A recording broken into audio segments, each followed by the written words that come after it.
Mnogi su već počistili vrtove i bašte i možda čak pristupili obradi tla. Ukoliko ste pratili naše video savjete tokom ove povrtlarske sezone, vi niste jedni od tih, nego je i vaš vrt još uvijek bujan i pun zelenila poput ovog našeg. Tema današnjeg videa jeste izgled vrta u oktobru i biljke koje smo sadili u augustu, te sada imamo priliku da ih beremo i uživamo u njihovim plodovima. Salatu smo skoro sijali i to je posebna tema koja je vrlo bitna u ove hladnije dane jer je to izdržljiva biljka koja će nas hraniti tokom cijele zime. Naravno, prva stvar koja je vrlo bitna kod ovako kasne sadnje jeste klima u kojoj živite i vrijeme kada dolaze prvi mrazevi. Kada je povoljna godina, kod nas prvi mraz bude tek krajem oktobra i imamo dovoljno vremena da poberemo naše mlade biljke. Početkom i negdje polovinom augusta smo direktno u zemlju sijali mnoge od ovih biljaka koje sada imate priliku vidjeti u trenutnim kadrovima, te su te biljke dovoljno narasle i spremne su za berbu.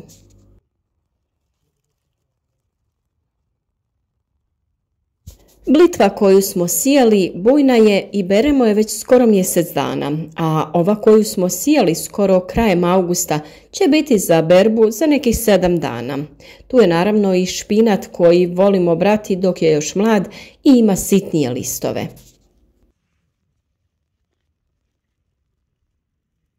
A tu je i rukola koja je otporna na mraz pa će vas radovati cijelu zimu svojim ukusnim listovima koje možete jesti kao salatu uz bilo koje drugo jelo.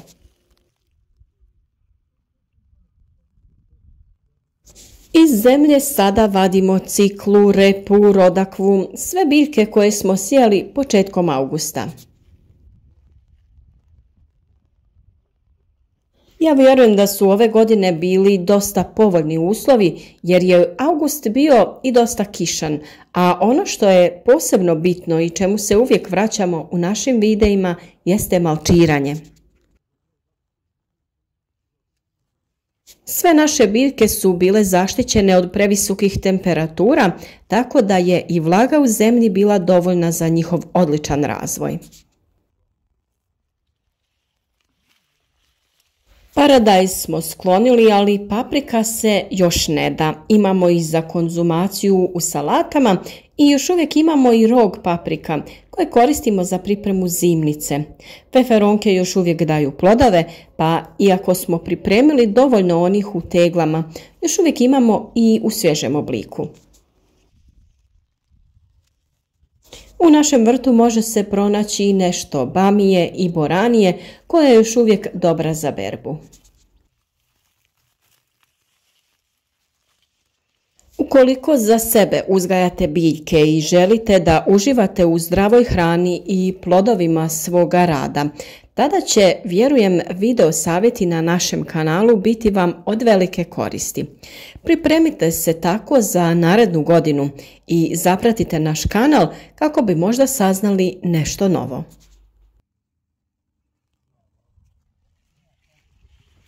Zbilja je tako da čovjek uči cijeli život i vjerujem da mnogi od vas koji se bavite povrtlarstvom imate svoje metode i načine uzgoja. Ali zašto ne naučiti i isprobati nešto novo? Možda vam olakša neki posao ili vam da novu ideju kako da nešto radite učinkovitije.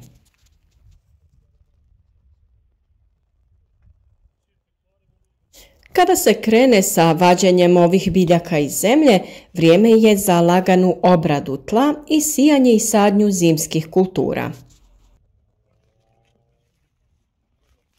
Ako ste to radili na način kao i mi, koristili malč od slame ili slične prirodne materije, nije potrebna velika obrada tla.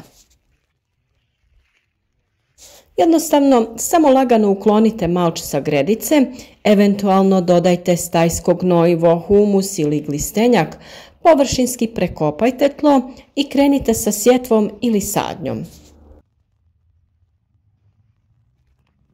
A većinu tih biljaka možete odmah malčirati jer će bez problema niknuti kroz tanki sloj malča. A kada izniknu, taj sloj popravite dodavanjem još malča oko biljaka.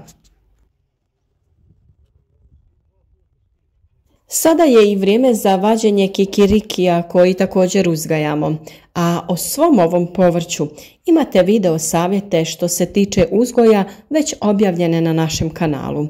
A ako neki video možda i ne pronađete, ne brinite, biti će objavljen narednih dana, jer mi redovno radimo i snimamo, pripremamo novi video za svaki dan i rado dijelimo svoje iskustvo sa vama. Ono čemu smo se sada u ovo vrijeme najviše obradovali jesu lijepe glavice našeg kupusa. Kada smo pričali o sjetvi u augustu u jednom od videa, neki su pitali kako je moguće da se kupus tada sije, u smislu kada će biti vrijeme berbe i da li će uopšte moći da se razvije do kraja. Pa kupusu je godilo ovo vrijeme, bilo je dovoljno toplo nakon sjetve i održavali smo potrebnu vlažnost zemljišta, tako da je dosta brzo napredovao. Kupus je već oblikovao neke glavice koje su spremne za berbu, a prije mrazeva nadamo se da će biti još dosta plodova koje ćemo ubrati. Naravno, uvijek treba isprobavati razne načine uzgoja, pa se sami uvjeriti da li je nešto zbilja moguće učiniti u određeno vrijeme. Upravo ovaj video je dokaz da istinski zaljubljenici u uzgoj voća i povrća mogu sebi osigurati zdrave i kvalitetne biljke tokom cijele godine. Malo istraživanja o tome koje biljke traže koje uslove i kada se sve mogu uzgajati, a naravno i malo i eksperimentiranja. Već smo sa vama podijelili video o uzgoju boranije, to jest mohuna. Njih smo brali čak 4 puta tokom ove sezone, te smo veliki dio uroda spremili u zamrzivač kako bi tokom cijele zime imali njene bogate nutrijente i iskoristili njene dobrobiti. Uz malo truda i volje i vi možete imati ovakav vrt, a posljednjih dana sa vama dijelimo savjete kako da i vi cijelu zimu imate zeleno povrće, koje će naravno goditi vašem organizmu, imunitetu i na kraju vašem cjelokupnom zdravlju. Nije vam stvarno potreban poseban prostor, jednostavno posijte sjemena biljaka, na primjer salatu, rukolu, špinat, matovilac, posadite luk. Te gredice ogradite običnom drvenom konstrukcijom, prekrijte najlonom i cijelu zimu imajte obilje zelenila. Uz malo mašte i kreativnosti napravite pokrov koji će se lako moći otvarati i tako ćete moći vršiti berbu. Ne mora to biti ništa veliko, čak što više, ako je manji plastenik, lakše će se zagrijati za vrijeme sunčanih dana. U jednom od narednih videa ćemo vam pokazati jednostavan način kako mi prekrivamo i štitimo naše povrće, pa svakako i dalje pratite naše objave i naš kanal.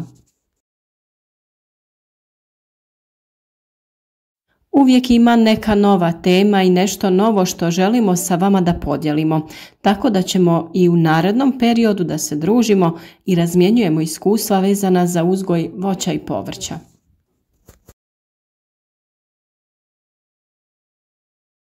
A naravno vi nam u komentarima pišite kakvo je stanje u vašem vrtu i ukoliko vas zanima neka tema i trebate o tome više informacija, recite nam i mi ćemo pokušati da napravimo i video o toj temi.